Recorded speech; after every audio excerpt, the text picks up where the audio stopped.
You know what time it is, guys?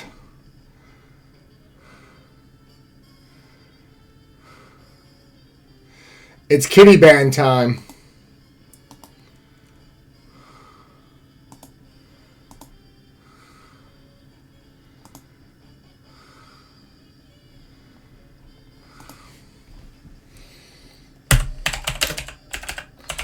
You ready for watching the kitty slash? Let's watch the kitty slash in anger. Kitty says bye. None of that promotional crap in this channel. Instead, enjoy the dulcet tones of Cowboy Bebop.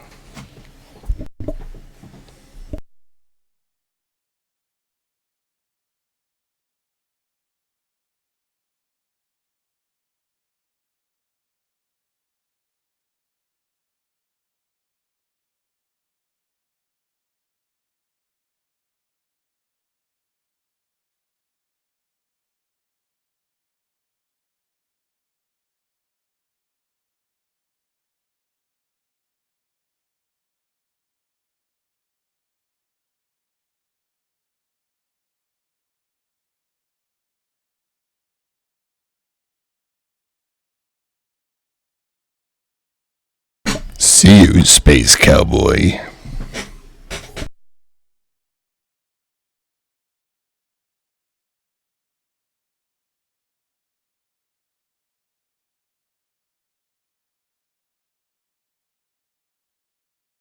Oh, your God.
Good evening, everybody.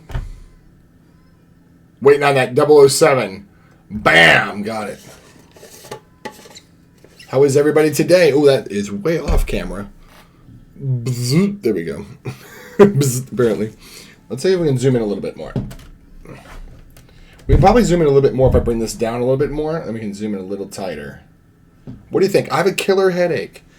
Oh, you got a 3-watch streak. Thank you, Greg. I have a killer headache. I'm waiting for my brain to stop being in pain. I am sorry to hear that, man. I'm okay. My back is giving me pain. I went for a chiropractic adjustment for the first time in weeks. And my body's like, what are you doing? Why did you do this to me? And my chiropractor was like, yeah, if it's angry like this, come back Thursday. And I'm like, I will try, but I don't know if I'm going to have time. What was the issue with Thursday? I can't remember. I don't think I can make him. Hopefully the music's not too loud for you, Greg. You let me know, though.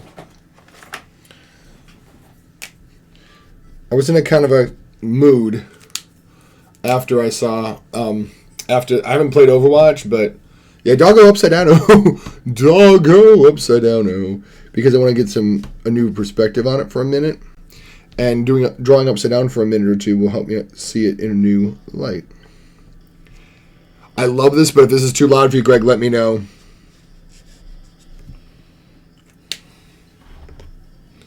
Bad dog, no biscuit.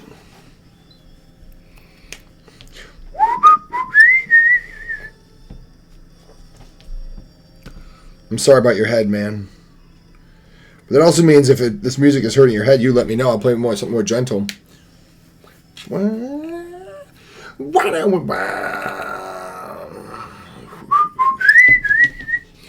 got volume controls. I know, but it shouldn't be too loud on your end, because even if I crank it up to insane levels on my end, it's not going to change how it goes through Twitch. Had a hangnail. Yeah, I have a kit. It's actually an ingrown nail kit, but it works for just about anything nail related. I have very sensitive fingers sometimes. I mean, who doesn't have hangnail pain? But in this case,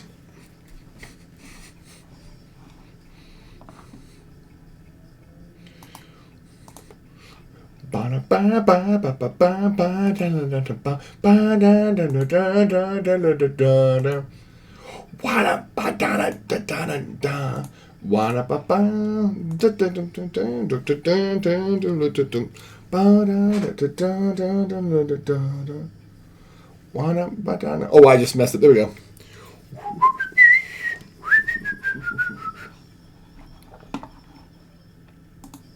This one always makes me think of another piece from the Venture Brothers soundtrack, which will remain nameless, but we will play it.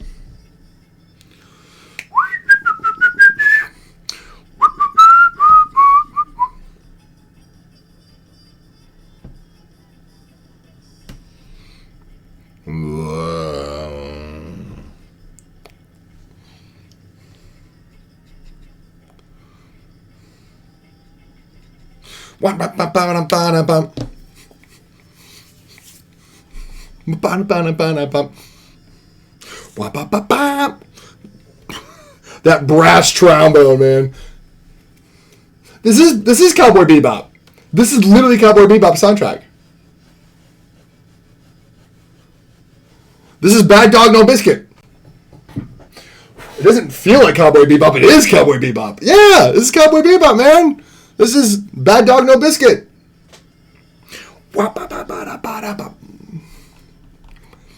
So you were right, man. You were absolutely right. It didn't feel like Cowboy Bebop, but it's because it wasn't. But there's two other pieces. If you like Cowboy Bebop's soundtrack, there is another few records that do have that vibe. If you like Bebop, Cowboy Bebop. Me neither. I've seen like the first episode. I had a photo shoot that's Cowboy Bebop themed, and I figured I better watch an episode so I get a feel of the episodes. And I never got around to watching the rest of the series because I did the photo shoot, and then I never got around to watching the rest of it.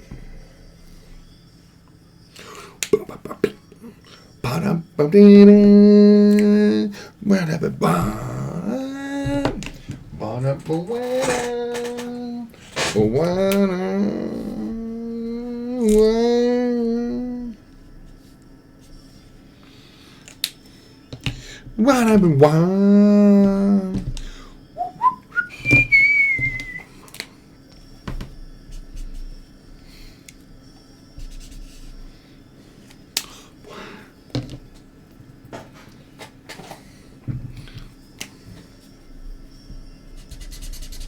I think I was thinking Cowboy Bebop because I've been looking at those Overwatch skins all day. I'm not going to buy any of them, but I was looking at them all day. They're far too expensive, man. Like $25 a skin. The only one I'm partial to is the Faye Valentine one.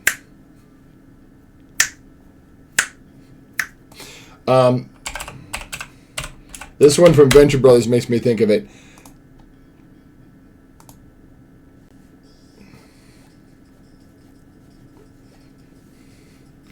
Meredith, thank you for the look. For me, it's another one of those shows that everyone says good, and I'm going to end up liking it for one reason or another, and honestly, it gets really annoying having to sit here constantly being against popular. Well, I mean, I know I'm going to end up not liking it. I don't know. For me, it was an interesting experience.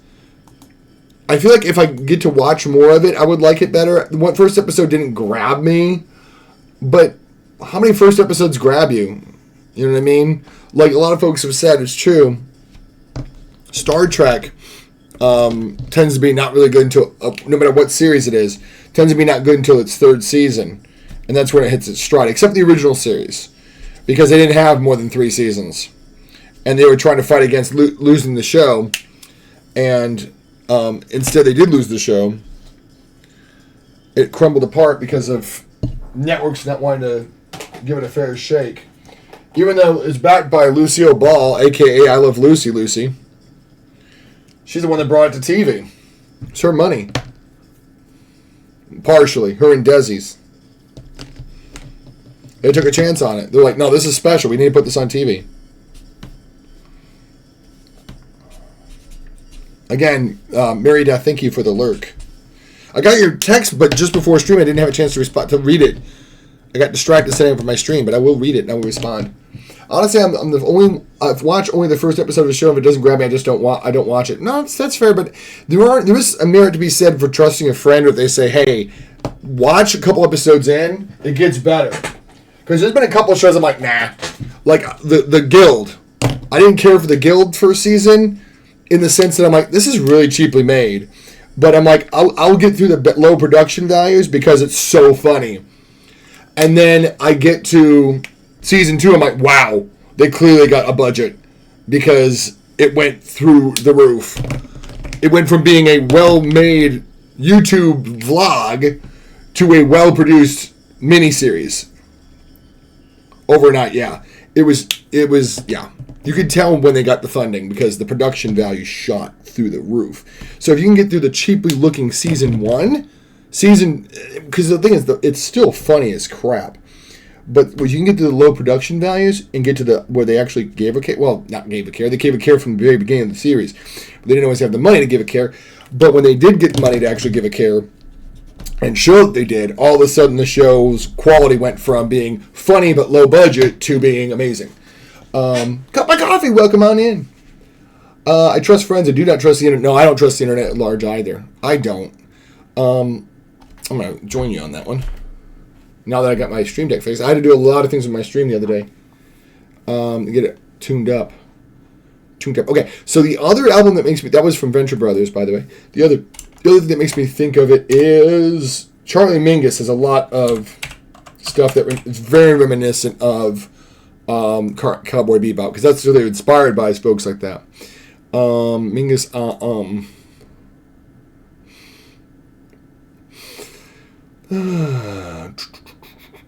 like something like this. No, not this one. Is it this one? This one. Not an exact 1-to-1, but certainly that same kind of atmosphere. What? I was just talking last night with a friend of mine about how awkward it is to have VODs that don't have music. Because then you go back, if someone would go back and watch it, they'll just hear me going with no music going on. And it makes me a little self-conscious about not making any sounds during my stream except stream sounds. But I'm like, I can't be like that. I have to be my authentic self. And if my authentic self is making music along to music, and even if it's not in the VOD, I have to do that. I hope it's not annoying when I hum along. Oh, have you heard of Persona 5? I have heard bits of it, because I played some of Persona 5. Like I said, I played enough of Persona 5 to realize it was going to suck more of my time than I realized. Like, I played through the initial, what I thought was the continuing story, and I'm like, oh good, they took care of the volleyball teacher. Yay.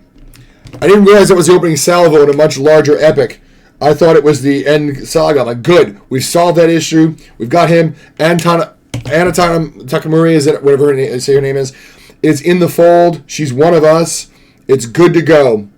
And then I looked online and be like, how to date all the characters in Persona. I'm like, you literally only know Anatana Takamori. That's all you know. Or Anne. How are you supposed to... How are you, like, dateable? There's, like, no other girl you know in that story. And then I watched the video, I'm like, that random chick from down the street, the one in class you barely talked to about 2 sentences, the girl from the medical depository,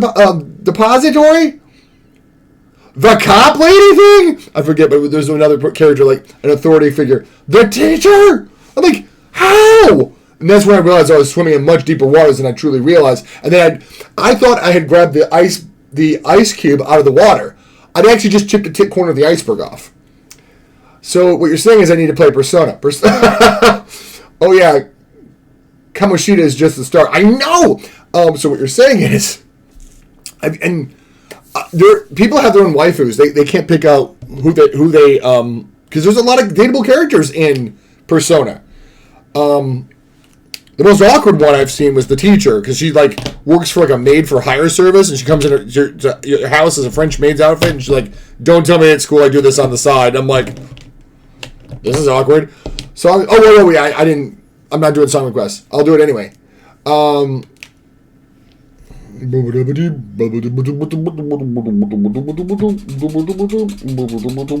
still put it in the... Because I'm just randomly pulling up stuff.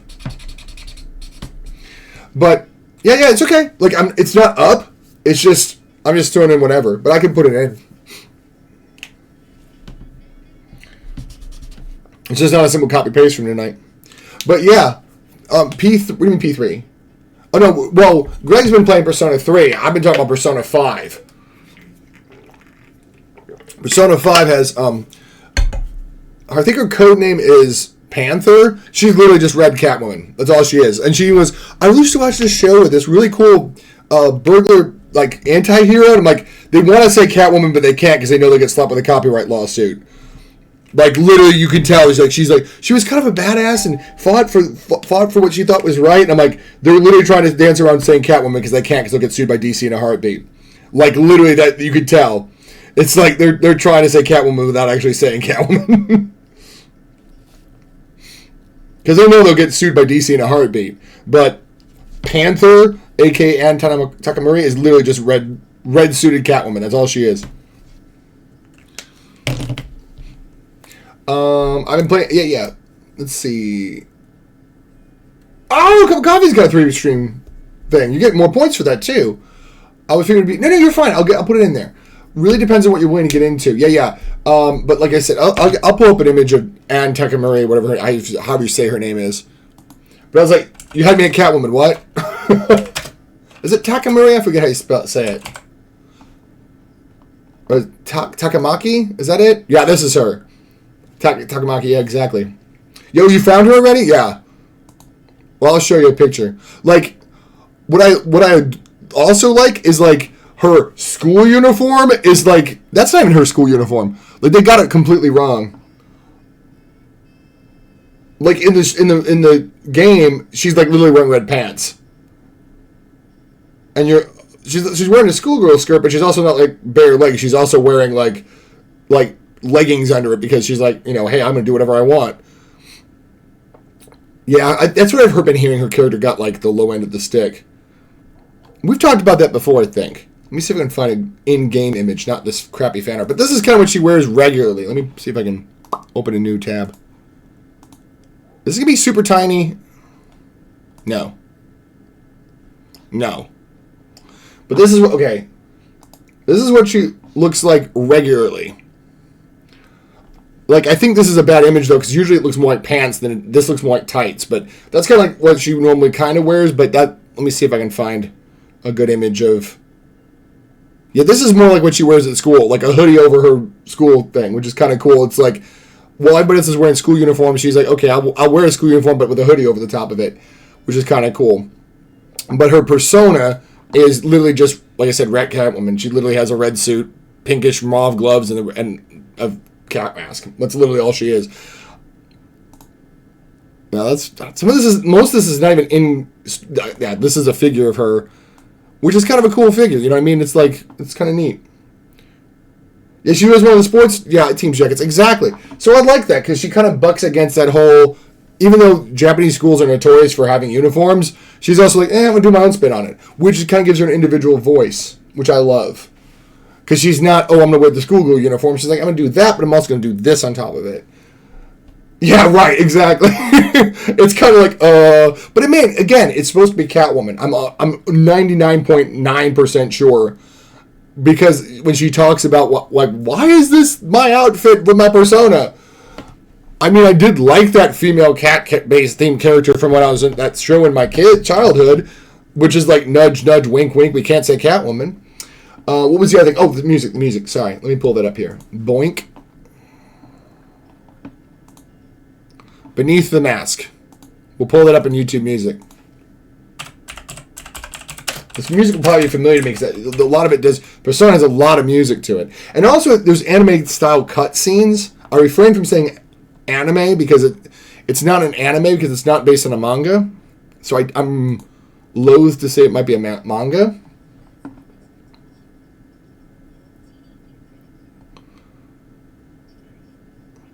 The only thing that drives me nuts is that's the only important character. What? Right. But I know that too. But also, I resist it because anime, I don't know if it's really a style any more than saying cartoon is a style. It's not really. Cartoon is a genre. You know what I mean? It'd be like saying, it's a movie. It's a movie style. Movie is not a style. Movie is a genre. Film noir is a genre. Not to be a tough butt about it. I just want to be correct in my terminological inexactitudes. Thank you, Emma Stone.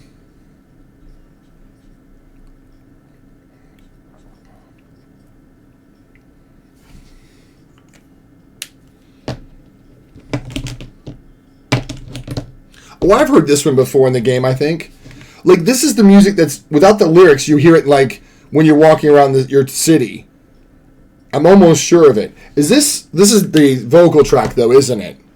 Like, there's a regular instrumental one, isn't there? Because in the game, I remember it being music, like this. Although this might not be it either. Yeah. Oh, that one's better? Oh, I did have the right one. Let me go back then. Sorry. I'll go back then. Sorry. I'll replay it then. Because this is in the instrumental one, you'll hear, I'm like, I should go check out what happened over at the store the other day. And this is what plays in the background while you're playing the game. So, I mean, it's pretty chill, all things considered, you know? I'll need to investigate that later. And, like, I can feel myself playing the game. Yeah, it moves. I think it moves to the vocal one as you get your persona. Yeah, again, these are sort of things that, like, the game soundtrack mimics your progress. Now I want to say mimics, but reflects your progress.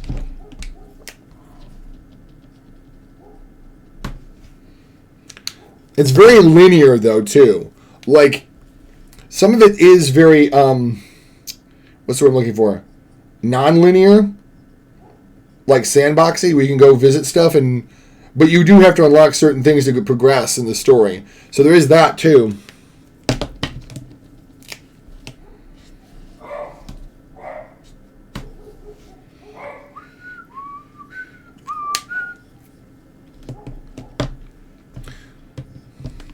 So we have a little bit chill on this tonight.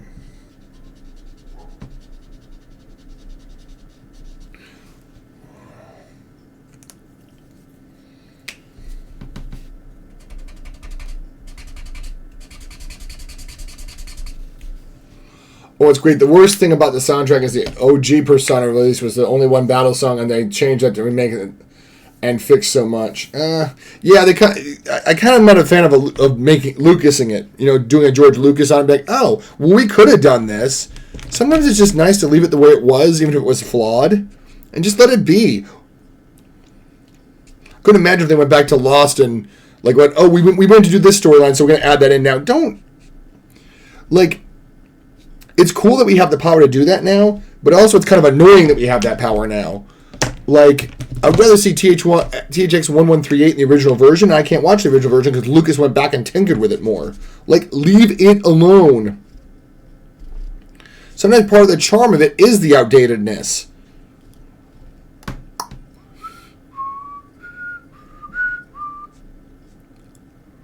Leave classic stuff alone. Ouch. I think we get so much focus on being flashy and new and colorful and all this stuff. And it's just like, no, just leave it be. Let it be its natural, flawed state. Everything doesn't be color, HD, full def, fully rendered.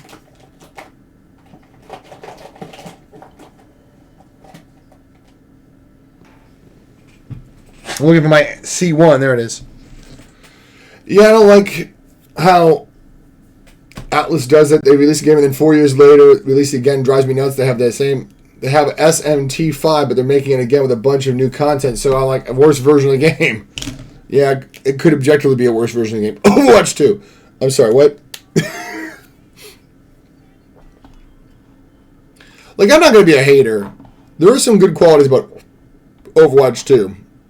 But for me, it's like, do the good qualities outweigh the bad qualities? I don't feel that. There's a lot of things I'd change right now. Expensive cosmetics is one.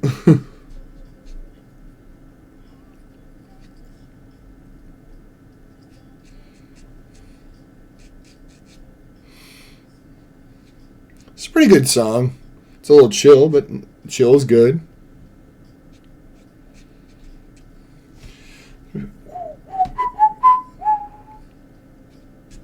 I need a little bit darker shade. I mean, it's objectively worse because I have a game and then... Hold on. They're releasing it again with new content that isn't possible in the first game because, you know, games not release unfinished. Yeah, that's the other problem, too. It's like... I mean, I get it. You're never going to be able to... The issue is you're never going to be able to foresee every issue. There's always going to be a patch because as soon as it ships, you're like, ah, crap.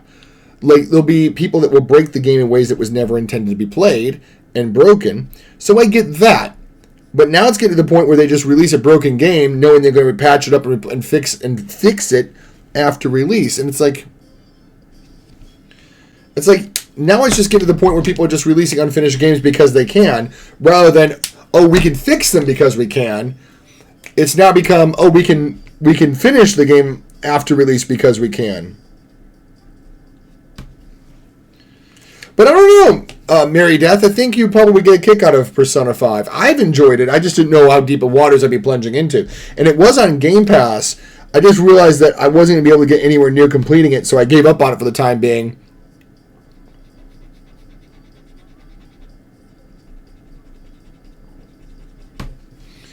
But I think you'd like it if you're still here. I think you are, because you said Lurk, but you came out of Lurk to talk about it for a second. And that's fair.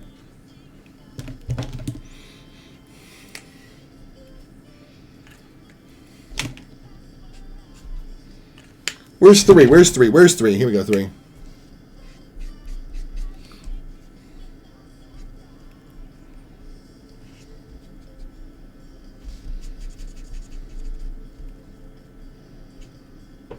Electric guitar in there is very subtle.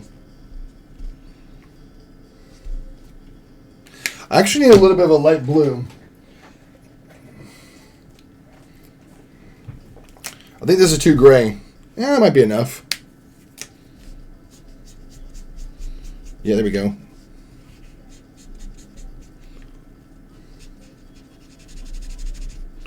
Got canned heat in my ears tonight, baby. We're on song.